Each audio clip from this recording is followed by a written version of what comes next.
মধ্যপ্রাচ্যের চলমান সংঘাতের প্রভাবে যখন টালমাটাল বিশ্ব জ্বালানি বাজার, ঠিক তখনই আশার আলো দেখাচ্ছে ঢাকা ওয়াশিংটন জ্বালানি কূটনীতি।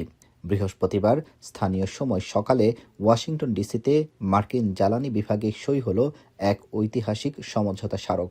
বাংলাদেশের পররাষ্ট্রমন্ত্রী ডক্টর খলিলুর রহমান এবং যুক্তরাষ্ট্রের জ্বালানি সচিব ক্রিস রাইট নিজ নিজ দেশের পক্ষে এই কৌশলগত চুক্তিতে সই করেন। এই সমঝোতা স্মারক বাংলাদেশ মার্কিন ক্রমবর্ধমান সম্পর্কের আরেকটি বড় মাইলফলক বলে মন্তব্য করেন বাংলাদেশের পররাষ্ট্রমন্ত্রী। এমন উদ্যোগের জন্য প্রধানমন্ত্রী তারেক রহমান এবং মার্কিন প্রেসিডেন্ট ডোনাল্ড ট্রাম্পকে বিশেষভাবে ধন্যবাদ জানান তিনি। This is a great day in our history of cooperation. Energy security is such a critical thing for all countries, all peoples, and we feel it every day today, given what we are going through. চুক্তির আওতায় যুক্তরাষ্ট্র থেকে সাশ্রয়ী মূল্যে LNG, LPG এবং অন্যান্য জ্বালানি পণ্য আমদানির সুযোগ পাবে Bangladesh.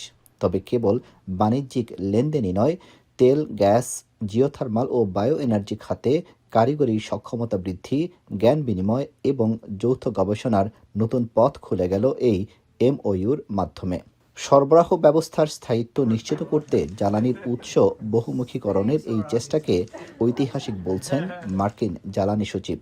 I could not be more excited to bring our two countries closer together. Partnerships between the United States and Bangladesh have led to great things in the past, and they will lead to great things in the future. অনুষ্ঠানে বাংলাদেশ দূতাবাসের ঊর্ধ্বতন কর্মকর্তা এবং মার্কিন জ্বালানি দপ্তরের উচ্চপদস্থ প্রতিনিধিরা উপস্থিত ছিলেন। সংশ্লিষ্টরা মনে করছেন এই সমঝোতা স্মারক বাংলাদেশের শিল্পায়ন ও ক্রমবর্ধমান জ্বালানি চাহিদা মেটাতে দীর্ঘমেয়াদী রক্ষা কবচ হিসেবে কাজ করবে। পাশাপাশি জ্বালানি খাতে মার্কিন বিনিয়োগের নতুন ক্ষেত্র তৈরি করবে এই চুক্তি। আব্দুল আহাদ, এখন যুক্তরাষ্ট্র।